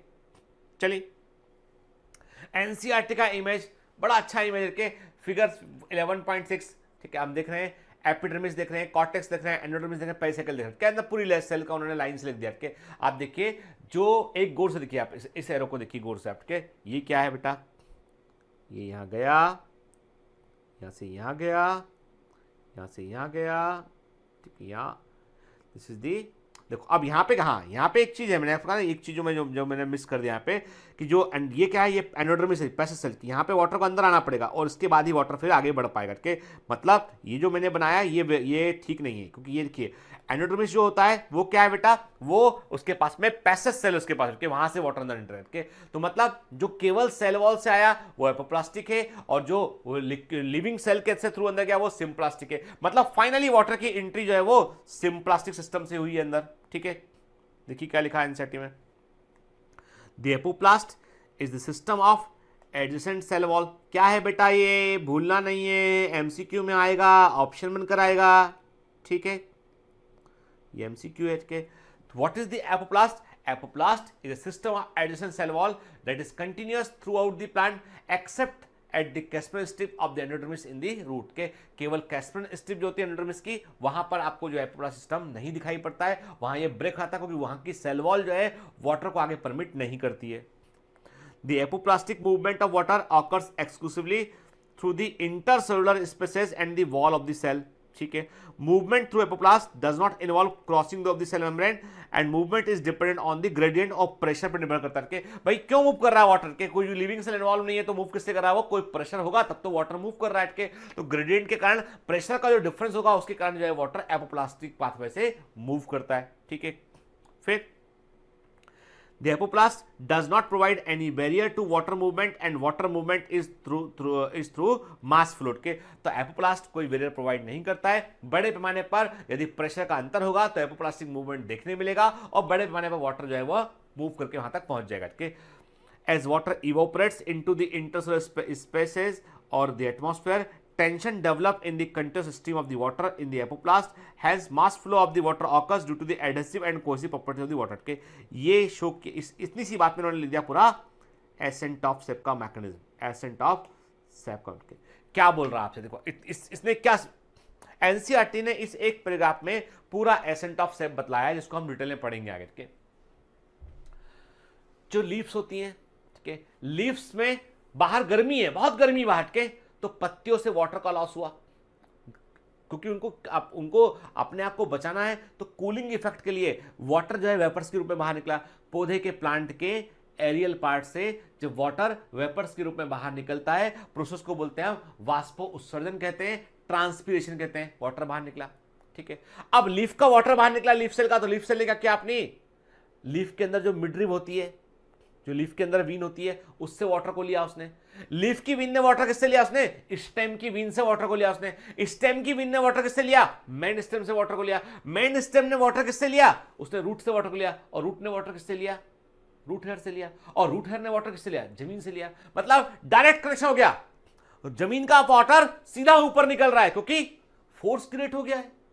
कहां फोर्स क्रिएट हुआ, क्योंकि ऊपर से वाटर का लॉस हो रहा है, तो एक वैक्यूम क्रिएट हो रहा है वाटर का, वाटर कम हो रहा है अंदर, तो माइनस नेगेटिव टेंशन क्रिएट हो रहा है, तो वाटर को खींच लिया ऊपर, तो वाटर नीचे से खींच गया ऊपर। तो जब इस तरह का मूवमेंट होगा, इस तरह का फोर्स जनरेट होगा ना, तो वहां पर आपको एपोप्लास्टिक मूवमेंट तेज होता हुआ दिखाई पड़ेगा आपको, ठीक है, क्लियर। तो समझ में हमको बात है कि एपोप्लास्टिक मूवमेंट जो बेसिकली क्या होता है, ये सेल वॉल के थ्रू होने वाला वाटर का ट्रांसपोर्ट होता है, ठीक है। फिर आते हैं सिम्प्लास्टिक सिस्टम की बात करते हैं बेटा हम के, यहाँ पे it is system of the interconnected protoplast. देखो वो इंटरकनेक्टेड सेल वॉल था, ये it is the system of the interconnected protoplast, ठीक है ना, क्लियर। नेवरिंग सेल जो होती हैं वो साइटोप्लाज्मिक स्ट्रैंड से जुड़ी होती है थ्रू प्लाज्मोडेस्माटा, और यहाँ पर cell to cell movement of water का होता है थ्रू दी साइटोप्लाज्म मूवमेंट होता है, ठीक है, और ये प्लाज्मोडेस्माटा की हेल्प से होता है। Water has to enter the cell, water को सेल में एंटर करना पड़ेगा, और उसके बाद वाटर जो है वो धीमे धीमे जो है आगे की ओर मूव करेगा, ठीक है। तो मूवमेंट जो होता है इट अगेन डाउन कि ये भी क्या होता है, मूवमेंट अगेन डाउन ए पोटेंशियल ग्रेडियंट, ये पोटेंशियल ग्रेडियंट के अकॉर्डिंग ही होगा मूवमेंट के, जहां रिक्वायरमेंट होगी वहीं वाटर को भेजेंगे, प्रेशर डिफरेंस के अकॉर्डिंग वाटर मूव करेगा, ठीक है। सिम्प्लास्टिक मूवमेंट में भी aided by the cytoplasmic streaming, और इसको बढ़ावा देने के लिए साइटोप्लाज्म भी मूव करता है ताकि जो है वो स्ट्रीमिंग से ताकि वाटर मॉलिक्यूल को आगे की ओर धका सके, भेज सके, ठीक है। फिर most of the water flow, देखिए आप बड़ी मजे अच्छी बात लिखी के, most of the water flow in the root occurs by, देखो जो हम पढ़ चुके हैं ना बेटा, उसी को एनसीईआरटी में कैसे लिखा वो बता रहा हूं कि most of the water flow in root occur by the apoplast since the cortical cell are loosely packed and hence offer no resistance to water movement. देखो कितनी अच्छी बात, मोस्ट ऑफ द वाटर का फ्लो जो है वो apoplastic मास park से हो गया है, कॉर्टिकल सेल से हो गया है, ठीक है, कोई दिक्कत, लेकिन जो कॉर्टेक्स की इनर बाउंड्री है वो है एंडोडर्मिस के, वो वाटर के लिए इम्परमेबल है। यहां पे एक सुबेरिन से बना हुआ एक जो है बैंड लगा हुआ है, सेल में एक पट्टी लगी हुई है, उसको हमने कैस्पर स्ट्रिप बोला है, जो वाटर को आर पार नहीं निकलने देती है, ठीक है। Water molecule are unable to penetrate this layer, water molecule इस लेयर को पेनिट्रेट नहीं कर पाते हैं, so they are directed to wall regions that are not suberized into the cells proper through the membrane के। अब क्या होता है, फाइनली हुआ ये कि इनको जो है वो उस जगह भेजते हैं इनको, जहां पे पैसेज सेल है ना, उसकी जो वॉल है उसमें सुबेरिन नहीं है, उसमें वहां से एंट्री कर सकता है, तो वहां भेजना पड़ेगा इसको, ठीक है। और क्या होगा, the water then moves through the symplast and again crosses the membrane to reach the cell of the xylem के। अब वाटर को किसके लिए वाटर को क्या करना पड़ेगा, पहले उसको सिम्प्लास्ट में एंटर करना पड़ेगा और फिर वो आगे मूव कर पाएगा वाटर के, क्लियर।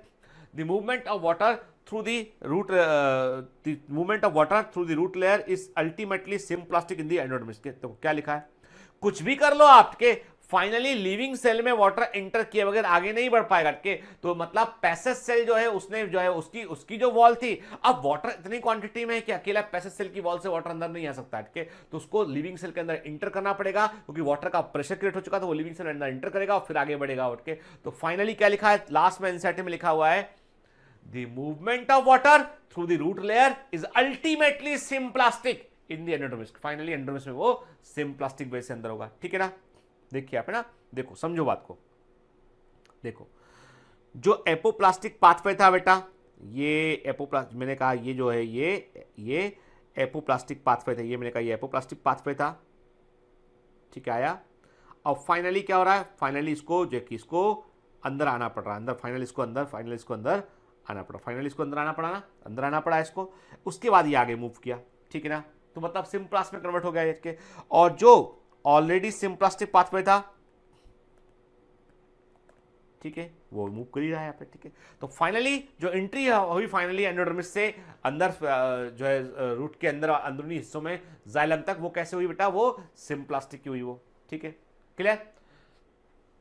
ये हम देख रहे हैं फिगर 11.7 एनसीईआरटी का, जो एक्सपेक्टेड क्वेश्चन है बेटा इस बार के एग्जाम में, ठीक है, वेरी वेरी इंपॉर्टेंट, ठीक है। तो लेवलिंग का ध्यान रखिएगा इसमें, ठीक है, कुछ नहीं करेगा आपसे, ब्लू वाले को और रेड वाले को वो ए और बी कर देगा, पूछेगा क्या है, ठीक है। तो देखिए आप, जो सेल टू सेल मूव करता हुआ पूरा जा रहा है वो सिम्प्लास्टिक पाथ है, और जो केवल वॉल के थ्रू जा रहा है वो एपोप्लास्टिक पाथ है वो, ठीक है ना, क्लियर, ठीक है। चलिए, this is the only way water and other solid can enter the vascular. और याद रखिएगा ये जो हुआ ना कि पैसेज सेल के थ्रू के बगैर पैसेज सेल को अवॉइड करके आप अंदर आ ही नहीं सकते, आपके वो दरवान के समान है उठ के, वो बेसिकली एंट्री गेट है, ठीक है। तो यही एकमात्र तरीका वाटर और सॉलिड के अंदर आने का। Once inside the xylem, the water again free to move between cells and as well as through them। के एक बार वाटर जाइलम में आ गया उसका फिर वाटर फ्री हो गया, उठ के कहीं भी मूव कर सकता है उठ के। In young root water enter directly into the xylem vessel and और ट्रैकेट के। यंग रूट में वाटर सीधा जाइलम वेसल में इंटर करता है, ट्रैकेट में इंटर कर सकता है, ठीक है। These are the non living conduits and so are the part of the apoplast. याद रखना, जाइलम और फ्लोएम, जो जाइलम हुआ बेटा, जाइलम हुआ और ट्रैकिड हुआ के, ये भी एपोप्लास्ट के पार्ट कहे जाते हैं, क्योंकि ये नॉन लिविंग होते हैं, इनमें केवल सेल वॉल होती है। हालांकि ये ल्यूमेन से, प्रेशर से ल्यूमेन से पाइप के समान होते हैं इनके, पर ये खुद भी नॉन लिविंग होते हैं, ये लिविंग कंटेंट नहीं होते हैं, ठीक है ना। Some plant have additional structure associated with them that help in the water and mineral evaporation। very IMP में कह रहा हूं बेटा, एग्जाम में आएगा, मतलब आएगा के मैं जब बोलता हूं ना बेटा वो इंपॉर्टेंट IMP, तो मतलब IMP समझ लो, करो उसको, ठीक। कुछ प्लांट ऐसे होते हैं उनमें जो है वो रूट हेयर प्रॉपर नहीं होते, जैसे जिम्नोस्पर्म के, मोस्ट ऑफ द जिम्नोस्पर्म में रूट हेयर प्रॉपर नहीं होते हैं। पाइनस में भी जो है वो ना के बराबर होते हैं, तो वो क्या करते हैं, वो फंजाई के साथ में सहजीवी संबंध में आते हैं कि सिम्बायोटिक एसोसिएशन को एस्टेब्लिश करते हैं। वो कहते हैं कि फंजाई हम तुमको फूड देंगे, तुम हमको वाटर दे दो उसके बदले में, ठीक है। क्या होता है रूट के लिए हम राइजा वर्ड यूज करते हैं, राइजा मतलब रूट, राइजा मतलब रूट, माइको मतलब फंजाई, ठीक है, माइकोराइजा के एक सिम्बायोटिक एसोसिएशन होता है फंगस का रूट सिस्टम के साथ में, ठीक है। कैसा होता है देखिए आप, एक छोटा सा प्लांट आप देख रहे हैं, पहली वाली इमेज को देखिए, पहली इस इमेज को देखते हैं हम बेटा, पहले हम इस इमेज को देखते हैं ना, ठीक है। छोटा सा प्लांट है, उसकी छोटी सी रूट है, पर रूट हेयर प्रॉपर नहीं है, उसको वाटर प्रॉपर नहीं मिल पा रहा। देखो आप नीचे फंजाई ग्रो कर लीजिए, और फंजाई का पूरा नेटवर्क बना हुआ है, वो उसको वाटर और मिनरल प्रोवाइड कर रहा है, ठीक है, बदले में उसको फूड मिल रहा है, ठीक है। ये कहलाता है माइकोराइजर के। तो याद रखना बेटा, माइको का मतलब है फंजाई और राइजर का मतलब है रूट, कभी भूलेंगे नहीं आप, ठीक है ना, ऐसे याद रखना इसको। The fungal filament form a network around the young root and they penetrate the root hair cell, root cell के। द हाइफी क्या होता है बेटा, thread like structure of fungi के। फंजाई के धागे के समान स्ट्रक्चर को हम हाइफी कहते हैं, और इसके ही जाल से फंजाई बनी होती है। यानी फंजाई जो होती है उसकी बॉडी को जब देखोगे तो बारीक बारीक हेयर के समान स्ट्रक्चर से बनी होती है, और उन्हें हम हाइफी कहते हैं। ठीक है, ये बड़े सरफेस एरिया में फैले होते हैं के, और ये मिनरल्स को, आयन को, वाटर को एब्जॉर्ब करते हैं और बड़े वॉल्यूम में, और ये जो रूट नहीं कर पाती है वो रूट को प्रोवाइड करते हैं के। The fungus provide minerals and water to the root, and in turn बदले में रूट उसको जो है वो क्या देती है, शुगर प्रोवाइड करती है, नाइट्रोजनस कंपाउंड प्रोवाइड करती है, ताकि फंजाई भी जीवित रह सके के।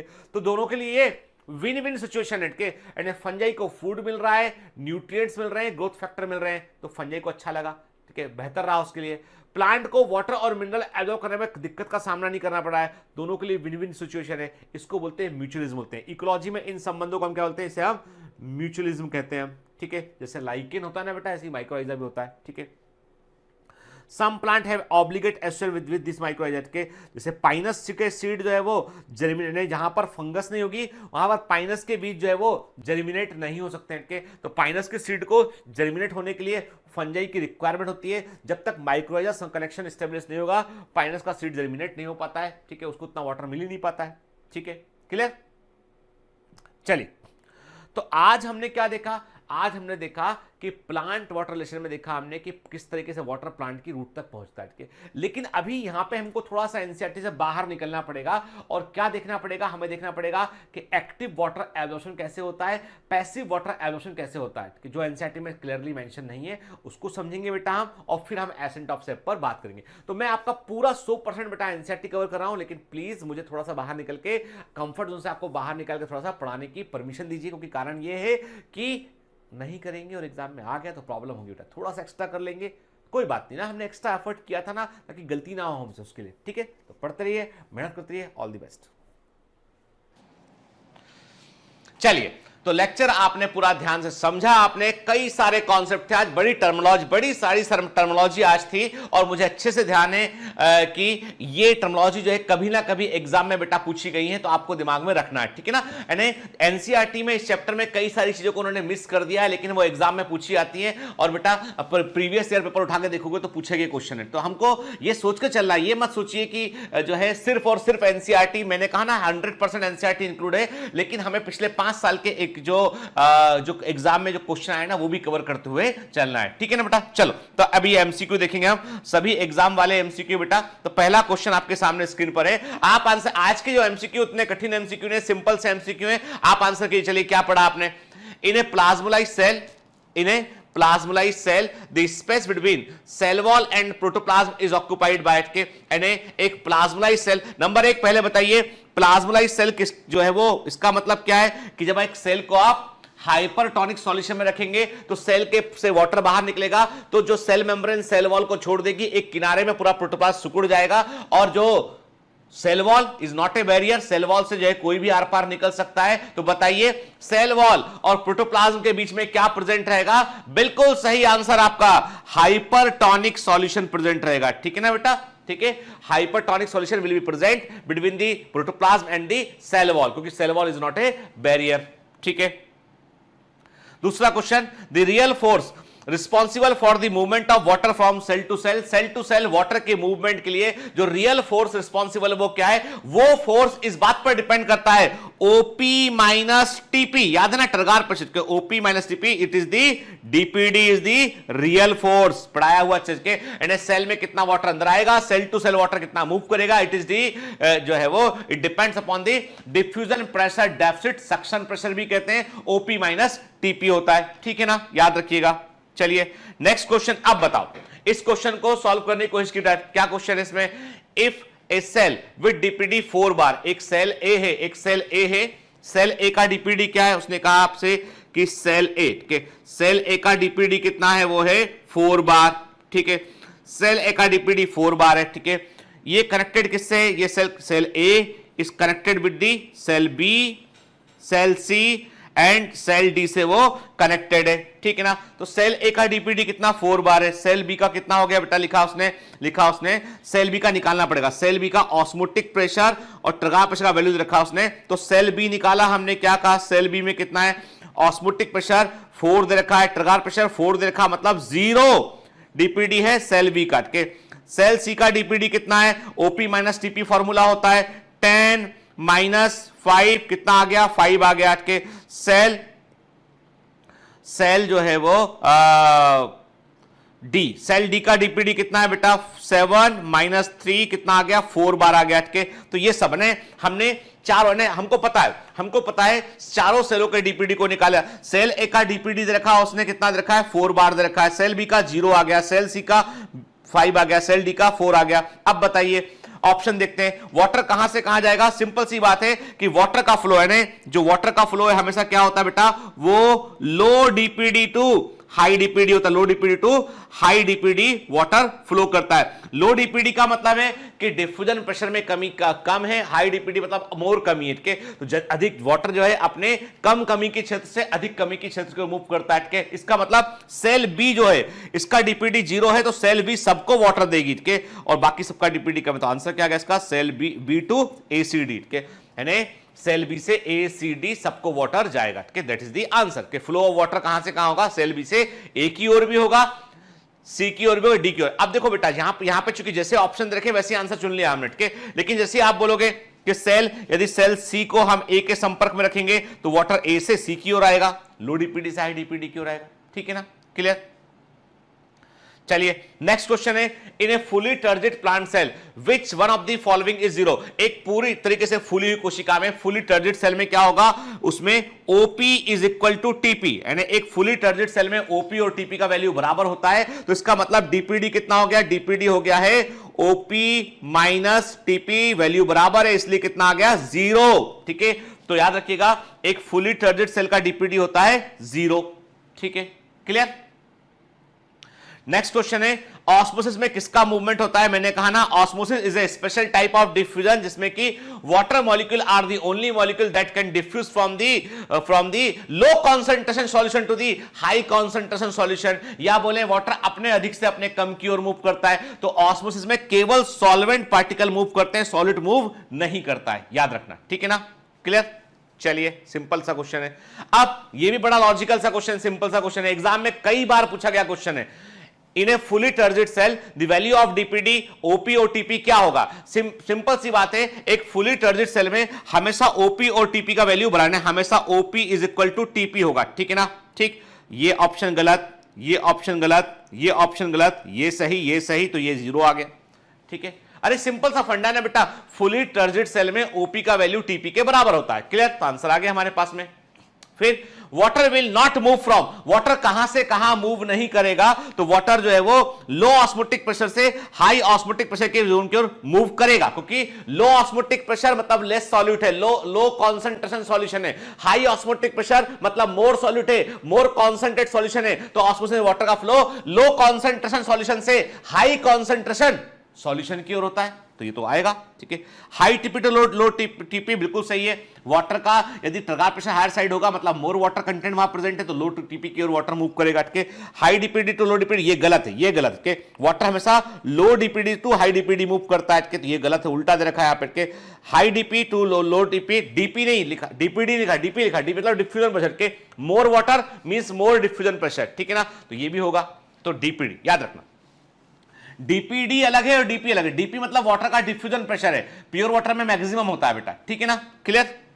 चलिए फिर for a partially turgid cell, partially turgid cell में क्या डीपीडी का वैल्यू होगा। एक पार्शियली टर्जिड सेल का मतलब को सेल पूरी तरीके से फूली हुई नहीं है, उसमें वाटर ओपी के चलते अंदर आएगा, टीपी के चलते वाटर बाहर निकलेगा, तो जो भी वाटर अंदर आएगा वो होगा डीपीडी। ठीक है, ओपी माइनस टीपी, तो आंसर इज सिंपल सा इक्वेशन पूछा है आपसे मैंने, ये सब दिमाग में रखना है बेटा। ये मोस्ट फ्रिक्वेंटली आस्क्ड एमसीक्यू है जो बता रहा हूं, ये बार बार पूछे जाने वाले क्वेश्चन है। क्लियर, ठीक है। फिर when air dried seed of P, मटर के एयर ड्राइड सीड को हमने जो है वो वाटर के कंटेंट में रखा, तो एक इम्बाइबिशन प्रेशर बनेगा, इसका वैल्यू कितना होगा। अब आप झट से इस क्वेश्चन को पढ़ेंगे और आप आंसर लगा देंगे, आप ये आंसर लगा देंगे जो कि रॉन्ग आंसर होगा। क्यों रॉन्ग आंसर होगा बताओ। आप बोलोगे सर आपने खुद कहा था कि प्योर वाटर का डिफ्यूजन प्रेशर जो है वो 1236 बार होता है। तो सिंपल सी बात है बेटा यहाँ पे कि मैंने आपसे कहा बेटा कि यहाँ पर जो है वो हमने कहा आपसे कि जो है वो जो इम्बाइबिशन प्रेशर यहाँ लगेगा वो लगेगा 1000 बार लगेगा, क्योंकि जो है वो कोई भी एयर ड्राइड सीड जो होता है उसमें तकरीबन जो है वो 10 से 14% के आसपास नमी प्रेजेंट उसमें होती है ऑलरेडी, ठीक है ना। ठीक, हालांकि ड्राइड सीट होगा, डिफरेंस सफिशिएंट होगा यहाँ पे 1000 वाट के। कई लोग उसको एटमॉस्फेयर को बार में कन्वर्ट कर लेते हैं, उससे भी क्वेश्चन आंसर दिया जाता है। अभी बस दिमाग में रखिए कि ये क्वेश्चन एग्जाम में आया हुआ है, आंसर इसका है 1000 बार, ठीक है ना, क्लियर। ठीक, 1236 मत लगा कहना। आगे बढ़ते हैं, ठीक है। ठीक, लास्ट क्वेश्चन आज का। यू आर गिवन 4 सेल, आपको 4 कोशिकाएं मिली हुई हैं। एक है फ्लैसिड सेल, ठीक है, एक है फुली टर्जिड सेल, एक है पार्शियली टर्जिड सेल और एक है प्लाज्मलाइज्ड सेल। इनको आप बढ़ते हुए डीपीडी यानी असेंडिंग ऑर्डर, असेंडिंग और डिसेंडिंग ठीक से पढ़ना। बढ़ता हुआ क्रम पूछा है या घटता हुआ क्रम पूछा। असेंडिंग ऑर्डर पूछेगा तो इसका मतलब पहले कम वैल्यू वाला रखो और उसके बाद अधिक, उससे अधिक और उससे अधिक रखो। डिसेंडिंग बोलेगा तो पहले अधिक वैल्यू वाला रखो, फिर कम और उससे कम और उससे कम, ठीक है। तो बेटा असेंडिंग बढ़ते क्रम और घटते क्रम में कंफ्यूज होता है। बढ़ता क्रम धीमे धीमे बढ़ती हुई जाना है और जाना है आपको, घटते क्रम में आपको अधिक से लेके लो की ओर जाना है। तो यहां पे असेंडिंग ऑर्डर पूछा, तो सबसे कम डीपीडी किसका होगा इसमें, वो होगा फुली टर्जिड सेल का होगा। उससे कम पार्शियली टर्जिड सेल का होगा, ठीक है। उससे अधिक, सॉरी, सबसे कम डीपीडी फुली टर्जिड सेल का होगा। उससे अधिक DPD OP minus TP partially turgid cell का होगा। फ्लैसिड सेल में डीपीडी का वैल्यू अधिक होगा, प्लाज्मा सेल में और अधिक होगा आंसर के। जिसके पास जितना कम वाटर उतना अधिक उसका डीपीडी। देखो प्लाज्मा सेल के पास सबसे कम वाटर होगा तो वो उसका डीपीडी अधिक है, ओपी के बराबर होता है, ठीक है। फ्लैसिड सेल के पास में वाटर कम होगा तो उसका डीपीडी ओपी माइनस टीपी के बराबर है। पार्शियल टर्जिड सेल के पास में वाटर कम होगा, उसका डीपीडी भी ओपी माइनस टीपी के बराबर है। फुली टर्जिड सेल में ओपी और टीपी बराबर होगा तो डीपीडी 0 होगा। आंसर आ गया 1, ठीक है। तो इससे क्या मालूम चला हमें कि हमने इन 10 क्वेश्चन को देखा, हमको ये समझ में आया कि ट्रांसपोर्ट इन प्लांट्स में कैसे क्वेश्चन आते हैं। अब देखो बेटा, अब आपका काम यह है कि आपको कोई भी परफॉर्मेंस शीट जो है वो देखो, इसमें तो खैर फिजियोलॉजी में परफॉर्मेंस शीट नहीं दे रखा है मैंने और जरूरत नहीं है कि प्लांट फिजियोलॉजी में परफॉर्मेंस शीट की फिलहाल जरूरत नहीं, जहां लगेगा जरूरत है वहां पे मैं प्रोवाइड करूंगा आपको, ठीक है ना बेटा।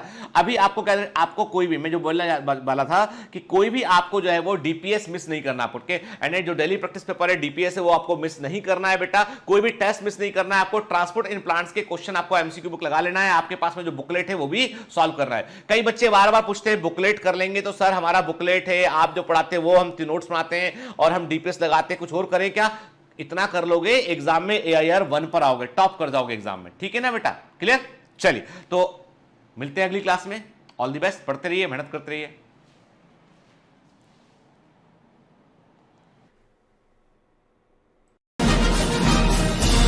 Hi.